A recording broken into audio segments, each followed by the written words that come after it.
Eu nunca contei isso em público antes. Não porque seja invenção, mas porque existem lugares que continuam vivendo dentro da gente, mesmo depois de serem fechados ou apagados dos mapas. O antigo Carandiru é um desses lugares. Trabalhei lá durante anos como carcereiro, vi coisas que não aparecem em livros nem em reportagens, e escutei sons que até hoje me acompanham quando a casa fica em silêncio. Quando entrei para o serviço, eu ainda acreditava que o presídio era apenas concreto, grades e regras. Achava que mantendo a cabeça fria e fazendo meu trabalho nada me afetaria. Mas o Carandiru não era só um prédio, era um ambiente pesado, carregado de emoções extremas.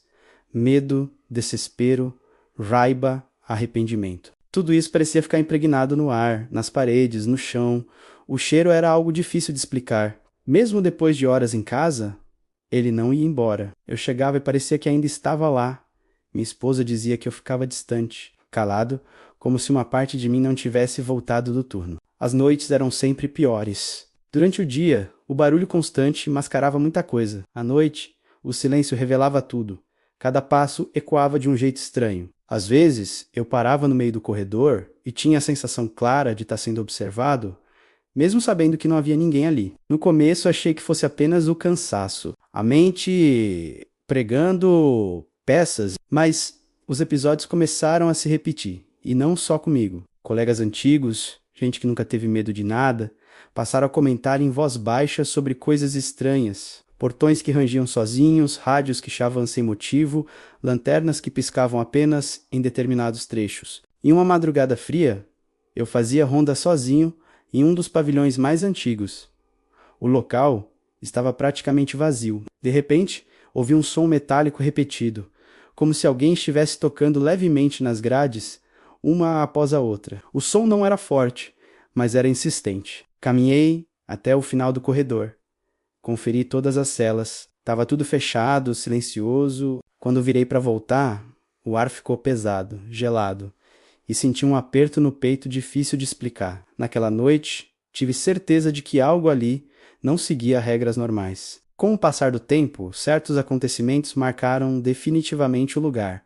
Depois disso, o clima mudou por completo. O presídio parecia mais silencioso, mas ao mesmo tempo mais presente, como se algo tivesse ficado preso ali sem entender o que havia acontecido. As rondas noturnas se tornaram um teste de resistência emocional. Em alguns pontos específicos era comum ouvir passos correndo, mesmo sem ninguém à vista. Em outros, vozes baixas, como conversas distantes que cessavam assim que alguém se aproximava. Não era eco, não era vento. Era diferente. Houve uma noite em que ouvi claramente meu nome sendo chamado. Não de forma agressiva, mas num tom calmo, quase familiar.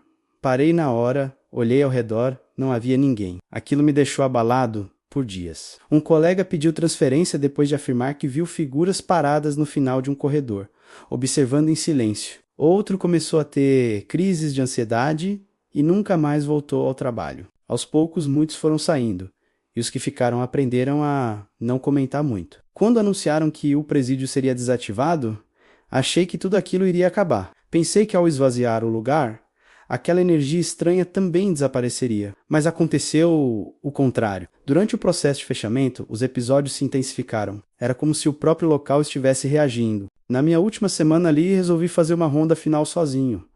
Queria encerrar aquele ciclo, caminhei por corredores quase vazios, ouvindo apenas meus próprios passos. Em determinado momento, senti o chão vibrar levemente, como se várias pessoas caminhassem ao mesmo tempo. O som aumentou e depois cessou de uma vez. Antes de sair, ouvi algo que nunca vou esquecer. Várias vozes sobrepostas, num sussurro coletivo, dizendo uma única frase.